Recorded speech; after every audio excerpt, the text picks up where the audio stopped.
Assalamualaikum warahmatullahi wabarakatuh. Bismillahirrahmanirrahim. Alhamdulillahirabbil alamin wa bihi nasta'in wa ala umurid dunya waddin. Wassalatu wassalamu ala asyrafil anbiya'i wal mursalin sayyidina wa maulana Muhammadin wa ala alihi wa sahbihi ajma'in. Amma ba'd. Perkenalkan, nama saya Citra Mufaza dari program studi Ilmu Hadis. Di sini saya akan menjelaskan tentang definisi takhrij hadis. Langsung saja saya akan menjelaskan tentang definisi takhrij hadis menurut bahasa.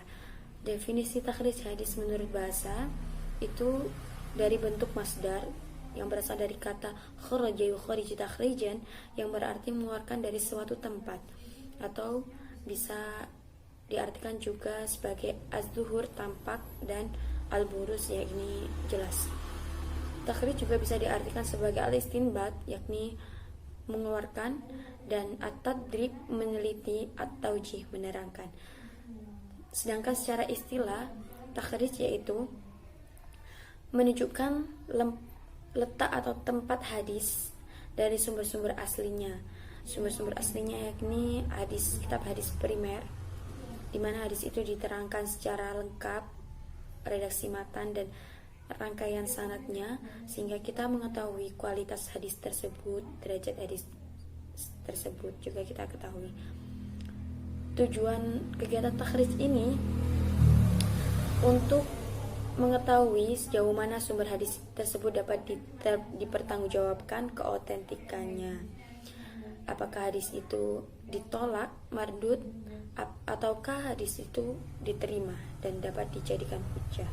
Begitu ya. Adapun urgensi dari takhrij hadis. Takhrij hadis itu penting bagi kita, terutama mahasiswa ilmu hadis dan para peneliti hadis. Di sini takhrij hadis itu merupakan langkah awal dari penelitian hadis. Takhrij hadis mampu mengetahui letak hadis pada sumber aslinya. Terus pengkajian lebih dalam mengenai hadis itu perlu dilakukan dengan upaya kita mengetahui hadis itu valid atau tidak, hadis itu dapat dipertanggungjawabkan keorisinalnya atau tidak. Menurut Muhammad Syuri Ismail dalam bukunya Metodologi Penelitian Hadis Nabi, urgensi dari takhrij hadis yaitu untuk mengetahui asal-usul riwayat hadis yang akan diliti. Yang kedua, untuk mengetahui seluruh riwayat bagi hadis yang akan diteliti. Yang ketiga, untuk mengetahui ada atau tidak adanya syahid dan mutabi pada sanad yang diteliti. Itu menurut Muhammad Syuri Ismail. Adapun manfaat dari kegiatan takhrij yaitu kita dapat mengenal berbagai sumber-sumber asli, yaitu sumber primer, kitab hadis primer maupun sekunder. Mengetahui keadaan sanad itu secara jelas, memperjelas kualitas hadis, mengetahui derajat hadis tersebut, terus mengetahui pendapat para ulama tentang jarh wa ta'dilnya seorang perawi, terus memperjelas periwayat hadis yang masih samar, memperjelas riwayat hadis yang tidak diketahui namanya dengan cara perbandingan antara sanad yang ada, terus dapat menafikan pemakaian lambang penyampaian riwayat an dalam periwayatan hadis seorang mudalis. Jadi kita dapat menelusuri, melacak hadis tersebut, mengetahui banyak atau sedikitnya jalur periwayatan suatu hadis, karena di sini biasanya ada sanad yang bercabang atau sanadnya itu berbeda, rangkaian perawinya itu berbeda. Terus dapat menghilangkan unsur syadz dan dapat membedakan hadis yang mudraj dan lain sebagainya. Masih banyak lagi manfaatnya. Sekarang sejarah dan perkembangan takhrij hadis. Dahulu para ulama mutaqaddimin dalam mengutip hadis tidak pernah membicarakan tentang posisi hadis tersebut, kedudukan hadis tersebut sahih atau tidak, valid atau tidak, itu tidak ditelusuri oleh ulama terdahulu. Namun sumber-sumber hadis yang begitu luas, mereka sangat mudah menjelaskan kesahihan sebuah hadis. Bahkan para ulama dahulu bisa mengetahui metode atau sistematika penyusunan kitab sumber primer.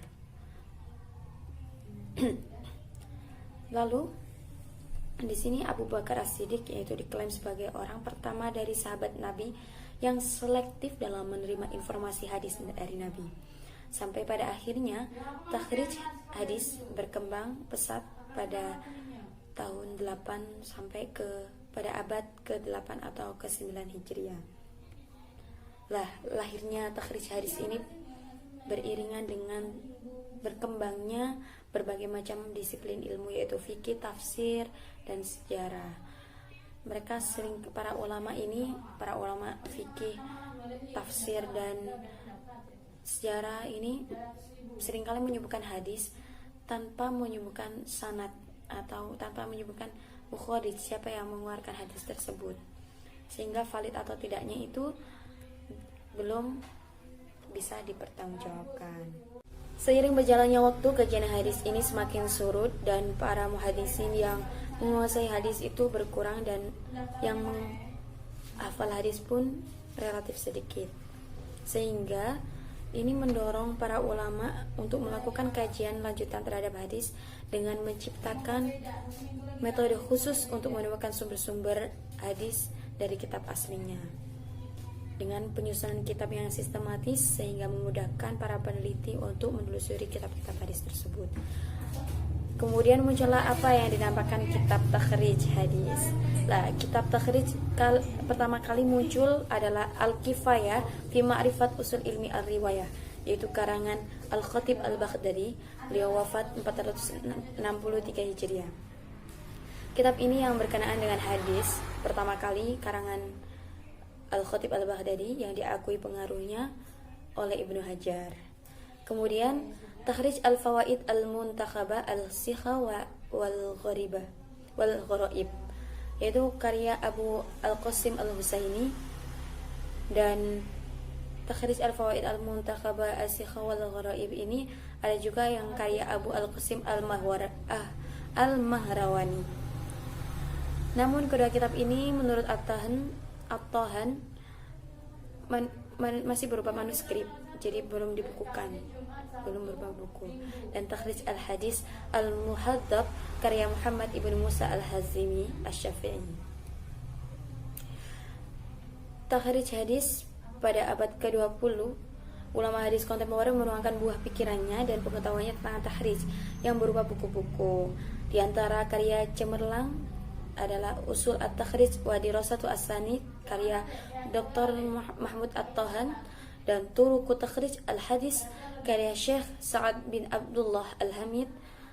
Dan tidak kalah juga pakar hadis dari Indonesia pun juga ikut membukukan hadis yang berjudul Cara Praktis Mencari Hadis, yaitu karya Dr. Muhammad Syuri Ismail.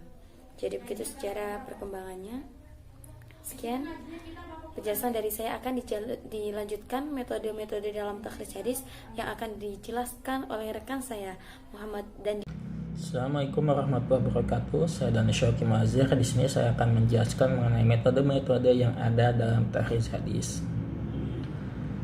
Dalam takhrij hadis secara garis besar terdapat dua metode, yaitu metode tradisional dan metode konvensional.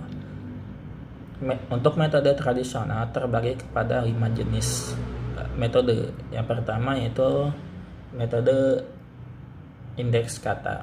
Metode ini menggunakan lafaz ataupun kata yang terdapat dalam suatu redaksi hadis yang mana lafaz tersebut tidak didapati ataupun jarang digunakan pada redaksi hadis-hadis lainnya. Metode ini menggunakan kitab Al-Mu'jam Fahras sebagai rujukan dalam mencari ataupun dalam mentahriz hadis. Lalu yang kedua ada metode tematis hadis.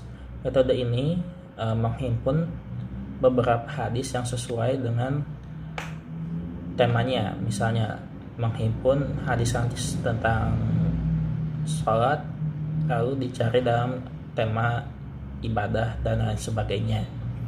Lalu yang ketiga ada metode indeks nama sahabat.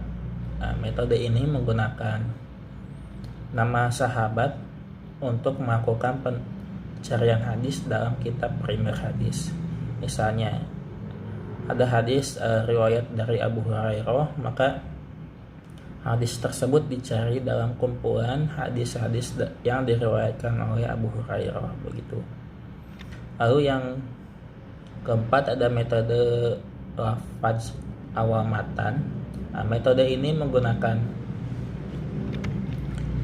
lafaz pertama yang ada dalam suatu redaksi hadis untuk melakukan pencarian hadis di kitab primer hadis gitu. Misalnya hadis tentang niat, maka menggunakan kata niat sebagai kata kunci untuk melakukan pencarian hadis. Lalu yang kelima yaitu ada metode berdasarkan kondisi sanad ataupun matan. Metode ini menggunakan kondisi tertentu dalam suatu hadis untuk melakukan pencarian hadis tersebut di kitab primer hadis. Nah, misalnya ketika hendak mencari hadis dhaif, maka dapat dicari dalam kitab-kitab yang khusus menghimpun hadis-hadis dhaif. Begitu pula dengan hadis yang sahih misalnya. Lalu dicari dalam kitab-kitab yang khusus menghimpun hadis-hadis sahih seperti Sahih Bukhari, Muslim, dan lain sebagainya. Selain metode tradisional, ada juga metode modern yang mana yang baru berkembang di era modern dan di era digital seperti saat ini. Metode modern ini menggunakan software hadis yang dikembangkan ataupun melakukan pencarian via internet ataupun kitab-kitab hadis versi digital. Sehingga metode modern ini lebih mudah digunakan, lebih cepat, dan lebih pasti dalam melakukan pencariannya begitu. Jika dibandingkan dengan metode tradisional, maka metode modern ini merupakan metode yang paling cepat begitu ya, sehingga dapat menghemat waktu. Mungkin sekian pembahasan mengenai metode-metode dalam tahrij hadis. Ya, di sini saya akan menjelaskan tentang kitab yang diperlukan untuk rujukan tahrij hadis. Ketika melakukan tahrij hadis, kita pasti memerlukan kitab-kitab tertentu yang dapat membantu dan dijadikan pedoman sehingga memudahkan kita dalam melakukan kegiatan tahrij sehingga dapat mencapai sasaran yang kita tuju.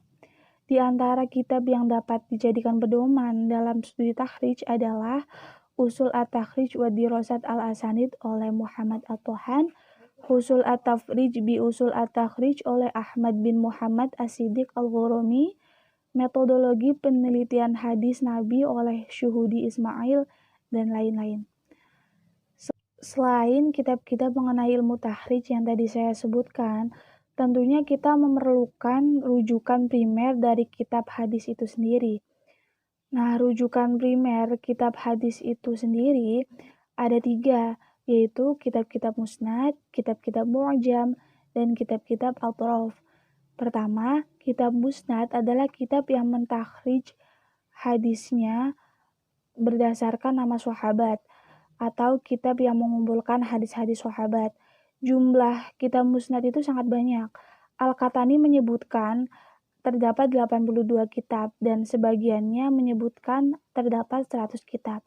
Sayangnya, tidak semua kitab tersebut dapat kita jumpai pada saat ini. Di antaranya, kitab-kitab musnad tersebut ialah Musnad Ahmad bin Hambal, Musnad Abi Dawud Sulaiman bin Dawud Al-Tayalisi, Musnad Abi Ishaq Ibrahim bin Nasr, Musnad Asad bin Musa Al-Umawi, Musnad Abi Haisamah Zuhair bin Harb, dan lain-lainnya. Nah, yang kedua yaitu kitab-kitab mu'jam. Kitab mu'jam adalah kitab hadis yang merupakan kamus besar yang dalamnya memuat hadis berdasarkan nama sahabat, guru, kabilah, atau menurut tempat hadis itu didapatkan, yang diurutkan secara alfabetis. Di antaranya, kitab mu'jam yang disusun berdasarkan nama sahabat ialah Al-Mu'jam Al-Qubur karya Abdul Al-Qasim Sulaiman bin Ahmad Al-Tabarani, Al-Mu'jam Al-Awsat karya Abdul Al-Qasim Sulaiman bin Ahmad Al-Tabarani, Mu'jam As-Sahabah karya Ahmad bin Ali bin Lali Al-Hamdani, Mu'jam As-Sahabah karya Abu Ya'la Ahmad bin Ali Al-Mausili, dan lain sebagainya. Yang ketiga yaitu kitab Atrof. Kitab Atrof adalah kitab yang hanya menyebutkan sebagian hadis, kemudian mengumpulkan seluruh sanadnya dalam suatu kitab atau syarat dari beberapa kitab.